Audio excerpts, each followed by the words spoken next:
আসসালামু আলাইকুম ভিউয়ার্স, আমি সুমাইয়া হাসান আপনাদের সবাইকে স্বাগত জানাচ্ছি নতুন আরেকটি দিনের আরেকটি ব্লগ দেখার জন্য। আশা করছি যে যেখান থেকে আমার আজকের ভিডিওটি দেখছেন সবাই আল্লাহর রহমতে ভালো আছেন, সুস্থ আছেন। আমরাও আলহামদুলিল্লাহ আল্লাহর রহমতে বেশ ভালো আছি। আজকের ভিডিওটা সকাল থেকে শুরু করেছি। তো সকালবেলা ঘুম থেকে ওঠার পর আমার আজকের রুটিনটা কেমন ছিল সেটাই শুরুতে দেখিয়ে দিচ্ছি। সকালবেলা ঘুম থেকে উঠে আমি ফ্রেশ হতে না হতে বাবু উঠে পড়েছে, তাই ওকেও এখন একটু ফ্রেশ করে দিচ্ছি। আর আমি প্রতিদিনই ও ঘুম থেকে ওঠার পর ওর হাত মুখটা মুছিয়ে ওর জামাটা পরিবর্তন করে দেই। তো রাতের বেলা তো ওকে প্যাম্পাস পরিয়ে রেখেছিলাম, সেটা এখন চেঞ্জ করে এখন আর ওকে কোনো রকম ডাইপার পরাচ্ছি না। জাস্ট একটা কাপড়কে আমি এরকম করে একটু পেন্টির মতো করে পরিয়ে দিয়েছি।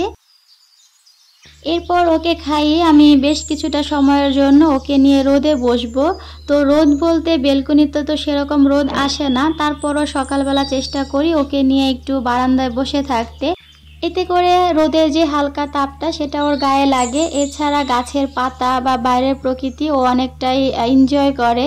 তো প্রতিদিন আসলে এইভাবে ওকে নিয়ে বসা হয় না, দেখা যায় কোনো একদিন বসেছি আবার কোনো একদিন হয়তো বসতে পারিনি। তবে যদি সকালবেলা আমার হাতে সময় থাকে আর বাবু ঘুমিয়ে না যায় তাহলে আমি চেষ্টা করি এই সময়টা ওকে নিয়ে একটু বেলকনিতে বসে থাকতে। হয়তো বা 10 মিনিট 15 মিনিট, কখনো কখনো আধা ঘন্টাও বসে থাকা হয়। তো রোদ থেকে এসে বাবুকে খাইয়ে আবারও ঘুম পাড়িয়ে দিয়েছি। আর এখন হচ্ছে আমি নাস্তা করার পর এখানে ইসবগুলের ভুসিটা খেয়ে নিচ্ছি। এটা আসলে খাচ্ছি আমার বেশ কিছুদিন ধরে একটু টয়লেটে সমস্যা হচ্ছে, এই কারণে এটা নাস্তার পরে খেয়ে নিচ্ছি। তো আজকে কোনো চিয়া সিড বা অন্য কোনো কিছু এটার সাথে মিশাবো না, শুধুমাত্র পানিতে ইসবগুলের ভুসিটাকে গুলে সাথে সাথেই খেয়ে নিব। এটা কিন্তু কোষ্ঠকাঠিন্যের জন্য অনেক ভালো কাজ করে। তো আমি নাস্তা খাওয়ার পরেই খাচ্ছি, কারণ আমি গতকাল একটা ভিডিওতে দেখেছি যে ইসবগুলের ভুসিটা নাস্তা খাওয়ার পরে খেলেই নাকি এটা আমাদের টয়লেটের জন্য বেশ ভালো কাজ করে, এই কারণে নাস্তার পরে খাচ্ছি। তো এখানে আমি নাস্তার পার্টটা শেষ করে নিয়েছি। আমার ননদও ঘুম থেকে উঠে নাস্তা করে নিয়েছে। আজকে মূলত সকালের দিকে আমরা একটু বাইরে যাব, আমাদের কিছু কাজ আছে, এই কারণে সকাল সকাল সবাই উঠে পড়েছি। আর নাস্তা খাওয়া শেষ করে বেলকুনিতে দেখলাম যে বাইরে একটু মেঘলা মেঘলা হয়ে আছে, মানে মনে হচ্ছিল বৃষ্টি হবে। তো মেঘলা আকাশ ছিল, তারপরও আমরা রেডি হয়ে বেরিয়ে পড়েছিলাম। আর ওই দিন আসলে বৃষ্টিও হয়নি। তো যেহেতু বাবুকে নিয়ে যেতে হবে, তো বাবুকে কি পরাবো সেগুলো আমি একটু গুছিয়ে নিচ্ছি। আসলে বাবুকে বাসায় রেখে তো আমরা বেরোতে পারি না। যখন আমি বা আমার ননদ দুজন একসাথে বেরোই তখন সবসময় বাবুকে সাথে করে নিয়ে যাই। এই যে বাবুকে রেডি করে দিয়েছি আর আমরাও রেডি হয়ে বেরিয়ে পড়েছিলাম। বাইরে গিয়ে ভিডিও করার মতো কোনো স্কোপ ছিল না, যেহেতু বাবুকে নিয়ে বেরিয়েছি তাই ভিডিও করার তো কথাই নেই, এ কারণে আর ভিডিও করা হয়নি। আমরা আমাদের কাজ শেষ করে আসার পথে একটু বেস্ট বাইয়ে গিয়েছিলাম, আমার ননদের কিছু জিনিস কেনাকাটা করার ছিল, তো সেগুলো দেখতেই গিয়েছিলাম। আজকে মূলত কেনার উদ্দেশ্যে যাইনি, জাস্ট আমরা দেখতে গিয়েছিলাম যে ওখানে ব্লেন্ডারগুলোর প্রাইস কেমন ছিল আর আরও কিছু টুকটাক জিনিসের প্রাইস দেখতে গিয়েছিলাম। তো দেখতে গিয়ে দু একটা জিনিস নিয়ে এসেছি, সেটাই আপনাদের সঙ্গে শেয়ার করছি। তো শুরুতেই একটা দই দেখতে পেয়েছেন, আমার এই দইটা দেখে বেশ ভালো লেগেছে আর আমার কয়েকদিন ধরে একটু দই খেতে ইচ্ছা হচ্ছিল, এ কারণে এখানে আমরা আসার সময় হাফ কেজি দই নিয়ে এসেছি আর একটা পাউরুটি নিয়ে এসেছিলাম। তো বেস্ট বাইয়ে দেখতে গিয়ে আমার ননদের কিছু জিনিস পছন্দ হয়ে যায়, সেগুলো নিয়ে এসেছি। আর এখানে প্রয়োজনীয় বেশ কিছু জিনিস আছে। শুরুতে যে জিনিসটা দেখতে পাচ্ছেন এটা তো আমাদের রান্নাঘরের কমন একটা জিনিস, তবে এইটা জারটা আমার বেশ ভালো লেগেছে আর এটা কিন্তু অনেক বেশি ওয়েট ছিল, মানে মোটামুটি ভালো বড়ই ছিল। এটার সাথে ছোট্ট আরেকটা প্যাকেট ফ্রি ছিল, এই কারণে এটা আনা হয়েছে, এটা আমাদের বাসার জন্যই আনা হয়েছে। এছাড়া এখানে আরও দেখতে পাচ্ছেন ছুরি কাঁচি আনা হয়েছে, এগুলো হচ্ছে আমার ননদের সংসারের জন্য আনা হয়েছে।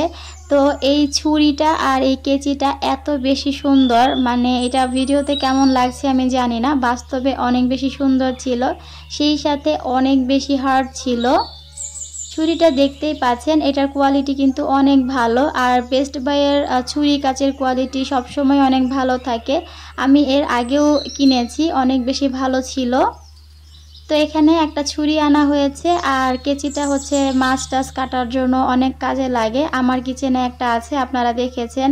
আমি যদিও মাত্র 150 টাকা দিয়ে কিনেছিলাম এমনি দোকান থেকে। আর এই ছুরিটার প্রাইসটা একটু বেশি ছিল, তবে এটার কোয়ালিটি কিন্তু আমারটার থেকে অনেক গুণ বেশি। আর এই কেচির এটা খুব ভালো লেগেছে, আটকে রাখার জন্য সুন্দর একটা ক্যাপও আছে। তো দেখতে কিন্তু খুব ভালো ছিল। আর সেই সাথে কিচেনে একটা জালি দরকার ছিল, মানে তারের যে মাজনিটা সেটা শেষ হয়ে গেছে, তো ওটাও নিয়ে এসেছি। অনেক আপুরাই দাম জানতে চাইবেন, তাই আমি ভিডিওতে দেখিয়ে দিচ্ছি। এখানে কেচিটার দাম ছিল 285 টাকা। আর এটা যেহেতু একটু ভালো কোয়ালিটির ছিল তাই দামটা একটু বেশি পড়েছে, তবে জিনিসটা খুব ভালো লেগেছে আমাদের। আর ছুরিটার দাম ছিল 175 টাকা। আর সেই সাথে এখানে যে ভিম লিকুইডের মতো আমরা এনেছি এটার দাম ছিল 140 টাকা। আর মাজনির দাম তো আমরা নর্মালি জানি, ওইটা মাত্র 30 টাকা প্রাইস ছিল। প্রাইসটা দেখিয়ে দিলাম কারণ অনেক আপুরাই কমেন্ট করেন যে আপু এটা কত নিয়েছে, ওইটা কত নিয়েছে। যদিও আমি খুবই সামান্য কিছু জিনিস কিনেছি, এগুলো দেখানোর মতো কিছুই নেই। তারপরও আমরা যেহেতু লাইফস্টাইল ব্লগ করি, এ কারণে যেটাই কিনি না কেন আপনাদের সঙ্গে শেয়ার করতে আমাদের ভালো লাগে।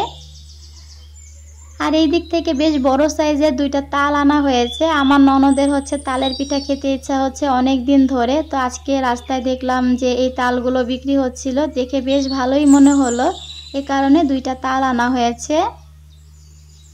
তো লিকুইডটা আমি এখানে রেখে দিচ্ছি, থালা বাসন ক্লিন করার সময় এটা ইউজ করতে হবে। যদিও আমরা ভিম বারটাই বেশি ইউজ করি, তবে আমার আর আমার ননদের কাছে হচ্ছে লিকুইডটা ইউজ করতে বেশি ভালো লাগে। আমি ঢাকার বাসাতে কিন্তু সবসময় লিকুইডটাই ব্যবহার করতাম, বারটা খুব কম আনা হতো।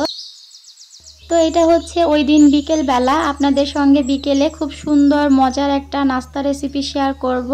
এই নাস্তাটা আপনারা চাইলে বিকেলবেলার নাস্তাতে রাখতে পারেন, বাচ্চাদের টিফিনে রাখতে পারেন। এই নাস্তাটা বড়দের থেকে আমার কাছে মনে হয় বাচ্চাদের সব থেকে বেশি ভালো লাগবে। আমার তো ভীষণ রকম ভালো লেগেছে, আর বাচ্চাদেরও অনেক বেশি পছন্দ হবে। সেই সাথে বাচ্চাদেরকে অনেক বেশি আকৃষ্ট করবে এই খাবারটি। তো নাস্তাটা বানানোর জন্য আমি এখানে দেখতে পাচ্ছেন 2 পিস পাউরুটি নিয়েছি। পাউরুটির পাশের অংশটা আমি একটু কেটে নিচ্ছি। যারা ভিডিওটি দেখতে শুরু করেছেন তাদেরকে রিকোয়েস্ট করব প্লিজ ভিডিওতে একটা লাইক দিয়ে দিবেন। ভিডিওটি দেখতে দেখতে কোথাও কোনো অংশ যদি আপনাদের কাছে একটু ভালো লেগে যায় তাহলে অনুরোধ করব চ্যানেলটিকে সাবস্ক্রাইব করে আমার সঙ্গেই থেকে যাবেন। যারা অলরেডি আমার চ্যানেলটি সাবস্ক্রাইব করে প্রতিনিয়ত আমাকে সাপোর্ট করে যাচ্ছেন তাদের সবাইকে জানাচ্ছি অসংখ্য ধন্যবাদ। তো পাউরুটির চারপাশের অংশটাকে আমি ফেলে না দিয়ে রেখে দিচ্ছি, এটা দিয়ে ব্রেড গামস তৈরি করা যাবে। আর পাউরুটিটাকে এরকম রুটি বেলার মতো করে আমি হালকা একটু বেলে নিচ্ছি। এই নাস্তাটা আমার মনে হয় অনেক আপুরাই জানেন, আবার অনেকে হয়তো জানেন না। যারা জানেন তাদের উদ্দেশ্যে বলা না, তবে যারা জানেন না তাদের উদ্দেশ্যে আমি রেসিপিটা শেয়ার করেছি। আপনারা বাচ্চাদেরকে একবার এই নাস্তাটা বানিয়ে দিতে পারেন, দেখবেন অনেক বেশি খুশি হবে আর অন্য প্রায় সময় আপনাদের কাছে এই নাস্তাটা খেতে চাইবে। তো পাউরুটিটাকে এরকম করে বেলে নিয়েছি আর এটার ভেতরে আমি এখন চকলেট দিয়ে দিব। তো এখানে দেখতে পাচ্ছেন আমি একটা গোল গ্লাস নিয়েছি স্টিলের, এটা দিয়ে পাউরুটিটাকে গোল করে কেটে নিব। আমি এখানে 10 টাকা দামের যে চকলেটগুলো সেগুলো ব্যবহার করছি। এটাতে আমার মনে হয়েছে চকলেটের পরিমাণটা যদি বেশি দেওয়া হয় তাহলে এটা খেতে আরও বেশি ভালো লাগবে। সেই সাথে যদি একটু ভালো মানের চকলেট ব্যবহার করা হয় তাহলে তো কথাই নেই। আমি যে চকলেটটা ইউজ করেছি এটা যেহেতু মাত্র 10 টাকা দামের একটা চকলেট ছিল, কোয়ালিটি খুব একটা ভালো ছিল না, তারপরও আমার বেশ ভালো লেগেছে। তো আপনারা যদি একটু চকলেটের পরিমাণ বাড়িয়ে ভালো কোয়ালিটির চকলেট দিয়ে এই নাস্তাটা বাচ্চাদেরকে বানিয়ে দেন, দেখবেন ওরা অনেক বেশি মজা করে খাবে। বাচ্চাদের টিফিন নিয়ে কিন্তু মায়েরা অনেক বেশি টেনশনে থাকেন, কি দিব করতে করতে রাতে ঘুমই হয় না। কারণ টিফিন জিনিসটা খুব বেশি ঝামেলার একটা কাজ, যে প্রতিদিন এক এক দিন এক এক রকম জিনিস বানিয়ে দিতে হয়। তো এই নাস্তাটা আপনারা টিফিনে অনায়াসে দিতে পারবেন, বাচ্চারা অনেক বেশি মজা করে খাবে আর বেশ খুশিও হয়ে যাবে। তো আমি এখানে বেশি বানাচ্ছি না, যেহেতু এটা আমি ফার্স্ট টাইম বানাচ্ছি তাই আমি মাত্র 2টা বানাবো। আর ওই দিন অনলাইন থেকে যে বাটারটা আমি এনেছিলাম সেটা দিয়ে আজকের এই নাস্তাটা বানাচ্ছি, মানে এই রুটিগুলোকে এখন ভালো করে এটা দিয়ে ভেজে নিচ্ছি।